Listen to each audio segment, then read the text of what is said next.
ጓል 7 ዓመት ኣቴና ስትራንድ ንልደት እትደልዮ ህያብ ባርቢ ዶልስ ማለት ናይ ባርቢ ባምቡላ ስለ ዝነበረ ስድራ ቤታ ብኦንላይን ኣዚዞምላ። እቲ ባርቢ ዶልስ ዝሓዘ ፓኬት ብዕለ 30 ወርሒ ሕዳር 2022 ዓመተ ምህረት እዩ ኣብ ኣፍደገ ገዝኦም በፂሑ። ኣቴና ግን ገና ናይ ልደት ህያባ ከይከፈተት እያ ካብ ኣፍደገ ገዝኣ ተሰዊራ። ፖሊስ ናብቲ መንበሪ ገዛ እንዳ ስድራ ቤታ ተፀዊዖም ምስ መፁ እታ ቆልዓ ኣብቲ ከባቢ ኮነ ኣብቲ ገዛ ተደልያ ከም ዝተቐብፀት እዮም ፈሊጦም። እቲ መንበሪ ገዛ እንዳ ስድራ ቤታ መቆፃፀሪ ካሜራ ስለ ዘይነበሮ እታ ቆልዓ ናበይ ከም ዝኣተወት ክፈልጡ ኣይከኣሉን። ድሓር ኣብቲ ኣፍደገ እቲ ገዛ ብፌዴክስ ዝመፀ ፓኬት ምስ ረኣዩ ግን ሓደ ሓሳብ ይመፂሎም። ናይ ፌዴክስ መካይን ናተን መቆፃፀሪ ካሜራ ስለ ዘለወን እቲ ነዚ ፓኬት ዘብፅሐ ሰብ ምናልባት በቲ ኣብ መኪንኡ ዝነበረ ካሜራ ገለ ዝቐድሑ ነገር እንተሎ ክምርምሩ እዩ። ድሓር እቶም መርመርቲ ገበን ናብ ፌዴክስ ከይዶም ነታ መኪና ረኺቦም ነቲ ካሜራ ምስ ፈተሽዎ ግን ኣዝዩ ዘደንፁን ዘይተፀበይዎን ነገር እዮም ረኺቦም።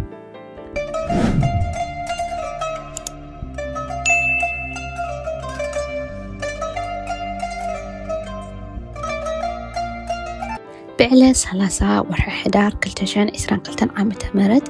ናይ ድራር ሰዓት ብዝኣኸለ ሊዚ ንኣቴና ሰይቶምብኣ ነተን ቆልዑ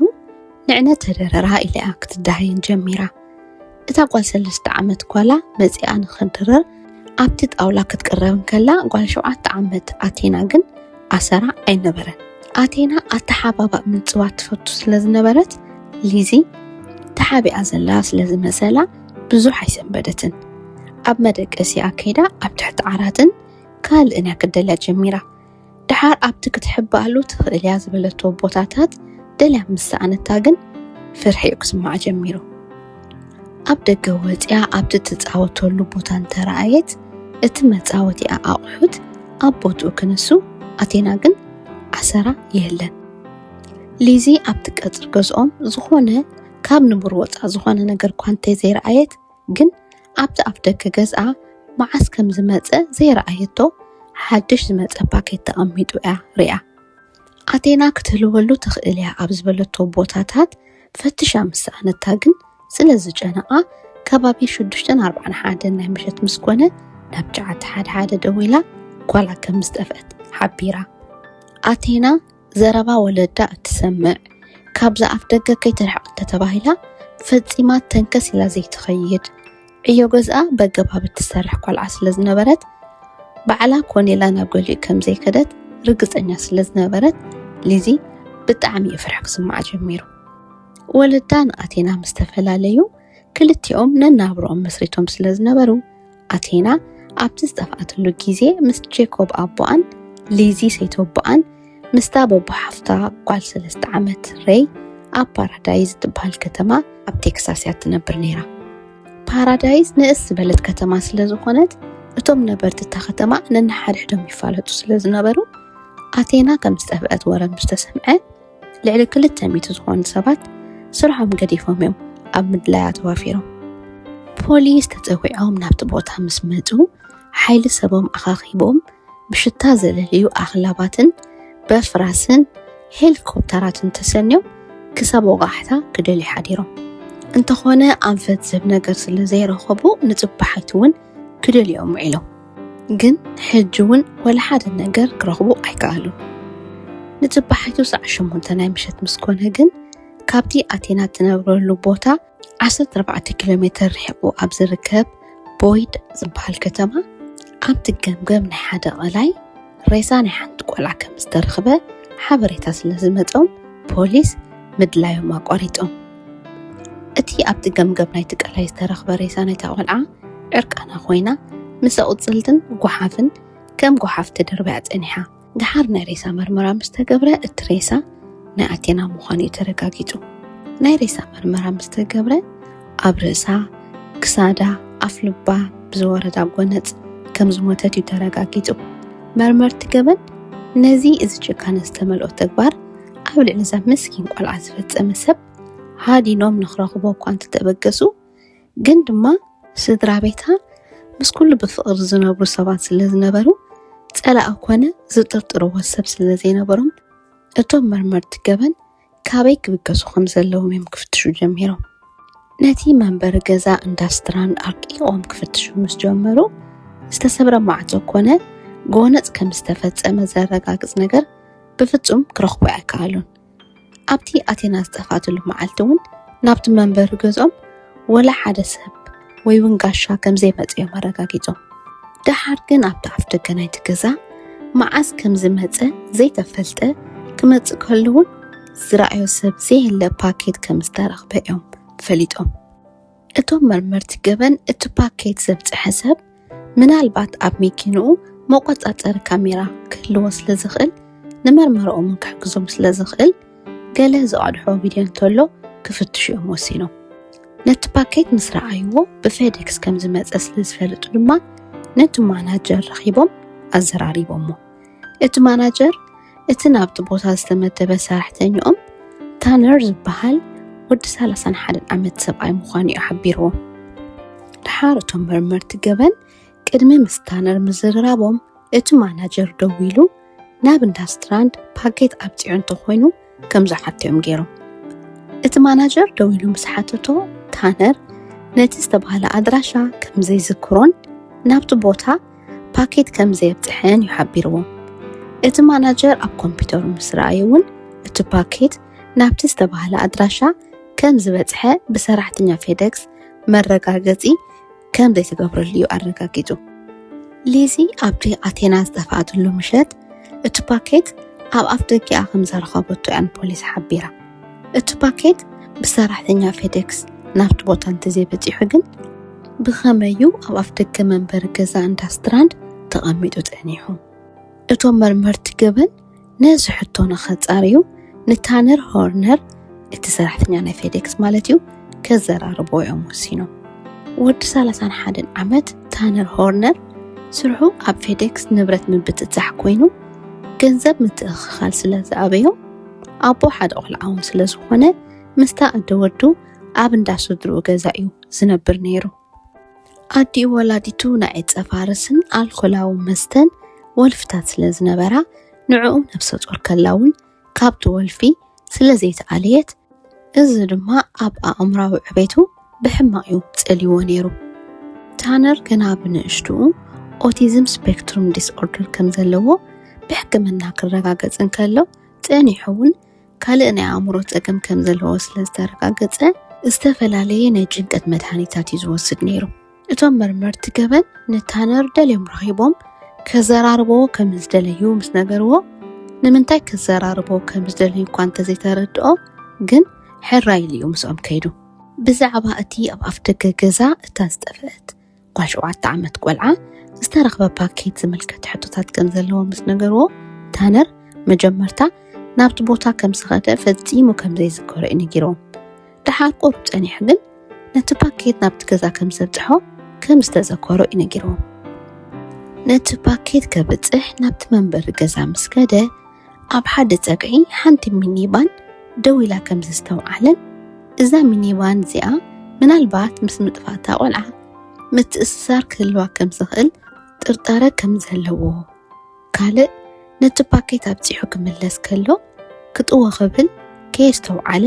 ምስ ገረብ ከም ዝተጋጨወ እዩ ነጊርዎም። መርመርቲ ገበን ግን ዘይተዋሕጠሎም ነገር ነይሩ እዩ። ንሱ ድማ ታነር ነቲ ፓኬት ናብ መንበሪ ገዛ እንዳስትራንድ ምስ ዘብፅሐ ናብቲ ብድሕሪኡ ዘብፅሐሎ ኣድራሻ ፓኬት ክሳብ ዘብፅሕ ናይ 30 ደቂቕ ግዜ ፍልልይ ምንባር እዩ። ንታነር ን30 ደቂቕ ዝኸውን ኣበይ ከም ዝነበረ ምስ ሓተትዎ ድማ ልበይ ዕግርግር ስለ ዝበለኒ ክሳብ ዝኸደለይ መኪና ደው ኣቢለ ነይረ ኢልዎም። ታነር ዝረስዖ ነገር እንተነይሩ ግን ናይ ፌዴክስ መካይን ኩለን መቆጻጸሪ ካሜራታት ምስ ድምፂ መቕድሒኡ ከም ዘለወን እዩ። መርመርቲ ገበን ነቲ ዝተቐድሐ ቪድዮ ናይታ ታነር ሒዝዋ ዝነበረ ናይ ፌዴክስ መኪና ምስ ረኣዩ ግን ኩሉ ነገር እዩ ተገሊጸሎም። ኣብ ውሽጢ እታ መኪና እታ ጓል 7 ዓመት ኣቴና ብድሕሪት ደው ኢላ ትረኣይ ነይራ። ንሱ ጥራይ ዘይኮነ ድምፂ እውን ይቕዳሕ ስለ ዝነበረ ታነር ነታ ምስኪን ቆልዓ ኣይተእዊ እንተእዊ ግን ክሃር መኪኤ ክብላ ከሎ ይስማዕ ድሓር ኣቴና ብፍርሒ ከምቶም ቆልዑ ዝጨው ዲኻ ኢላ ክትሓቶ ከላ ይስማዕ እቶም መርመርቲ ገበን ብድሕሪ እዚ ዝሰምዕዎ ነገራት ግን ንባዕሎም ክፃወሮ ክሳብ ዘይክእሉ ኣዝዩ ዘስካሕክሕ ነይሩ ጓል 7 ዓመት ኣቴና ናብታ መኪና ብህይወት ኣትያ ክነሳ ካብታ መኪና ግን ብህይወት ከም ዘይወፀት ብኸምዚ ኣረጋጊጹ ብዕለት 2 ወርሒ ታሕሳስ 2022 ዓመተ ምህረት ኣቴና ካብ እትጠፍእ ድሕሪ 3 መዓልታት ማለት እዩ ታነር ሆርነር ብምጭዋይን ቅትለትን ኣቴና ተኸሲሱ ኣብ ትሕቲ ቀይዲ ኣትዩ መርመርቲ ገበን ንታነር ክምርምርዎ ምስ ጀመሩ ቃሉ እንደገና ይቀይሩ እንታይ ኢልዎም ነቲ ፓኬት ኣብፂሑ ክምለስ ክጥወይ ክብል እንከሎ ከይረኣያ ንኣቴና ከም ዝሃረማሞ ንስድራኣ ከይትነግረሉ ስለዝፈርሐ ክጨውያ ከም ዝወሰነ ንሱ ጥራይ ኣይኮነን ከመይ ገይሩ በእዳው ጥራይ ህይወታ ከም ዝሓልፍ ከም ዝገበረን ቅድሚ ንትሬሳ ምድርባዩን ክዳውንታን ቦርሳን ኣብ መገዲ ከም ዝጓሓፉ እዩ ቃሉ ሂቡ ታነር በዚ ኣየብቅዕን ቆርብ ፀኒሑ ንኣቴና ኣነ ኮንኩን ቀቲለያ ኢልዎም ኣብ ውሽጠይ ካልእ ዜሮ ዝበሃል ሰብ ኣለው ንኣቴና ብመኪና ስለዝሃረምክዋ ንስድራ ቤታ እንተዳ ነጊራቶም ንነዊሕ ግዜ ከም ንእሰር ገብረና እሞ እታ ቆልዓ ቅተላ ከም ዝበሎን ከም ዝቐትላ ከም ዝገበሮን እዩ ቃሉ ሂቡ ታነር ማልቲፕል ፐርሶናሊቲ ዲስኦርደር ስለዘለኒ ኣብ ርእሰይ ኣነን እቲ ዜሮ ዝበሃልን ሰቢና ንነብር ዘለና እዩ ኢልዎም ማልቲፕል ፐርሶናሊቲ ዲስኦርደር ማለት ሓደ ሰብ ኣብ ርእሱ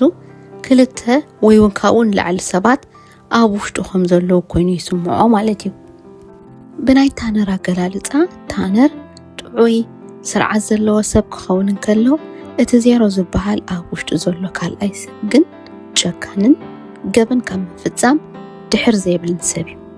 እቶም መርመርቲ ገበን ንታነር ኣብ ትሕቲ ቀይዲ ምስ ኣተውዎ መንበሪ ገዝኡ ከይዶም እዮም ክፍትሹ ጀሚሮም ኣብ ውሽጢ ድማ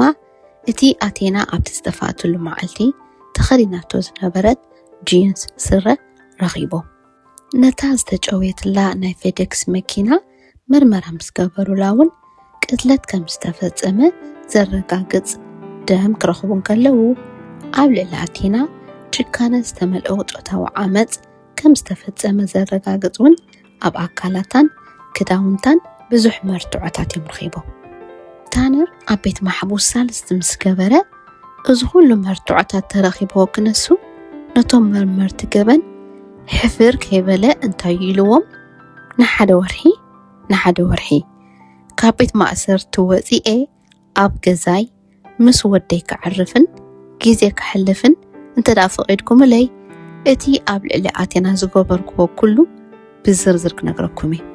ነታ ምስኪን ቆልዓ ካብ ስድራኣ ፈልዩ ህይወታ ይሕሊፉ ኣብ ልዕሊኣ ዝተፈላለየ ዓመፅ ኣውሪዱ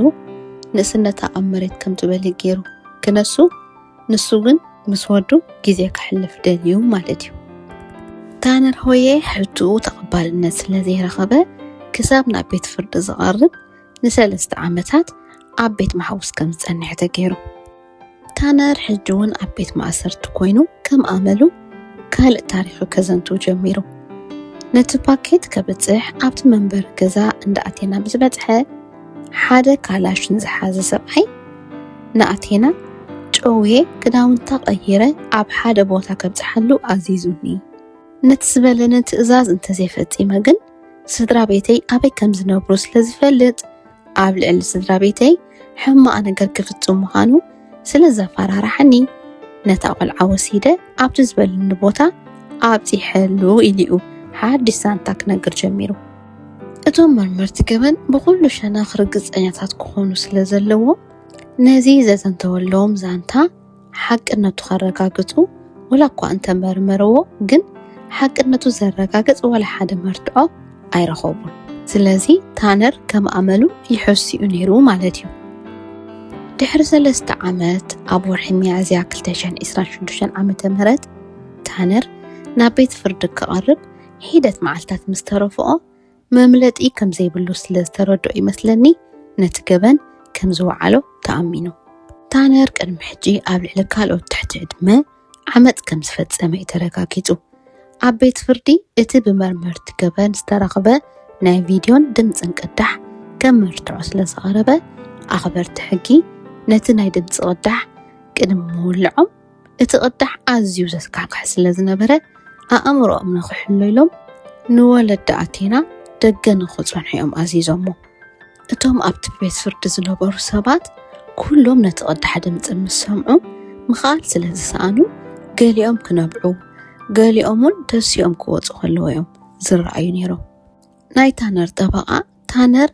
ነዚ ኣብ ልዕሊ እዛ ህፃን ዝፈፀሞ ተግባር ክፍፅም ዝገበሮ ናይ ኣእምሮ ፀገም ስለ ዘለዎን ምስኡ ድማ መስተን መድሃኒትን ስለ ዝሓዋወሰ እዩ ኢሉ ክካታዕ ፈቲኑ ታነር ነዚ ጭካነ ዝተመልኦ ፆታዊ ዓመፅን ቅትለትን ኣብ ልዕሊ እታ ጓል 7 ዓመት ኣቴና ብምፍፃሙ ገበነኛ ኮይኑ ስለ ዝተረኸበ ንሞት እዩ ተፈሪዱ ሞት ኣቴና ንስድራ ቤታ ኣዝዩ ስለ ዝኸበዶም ክፀርዎ ስለ ዘይከኣሉን ሂወቶም ብሕማቕ ተፀልዩ ብፍላይ ኣቦኣ ወላዲኣ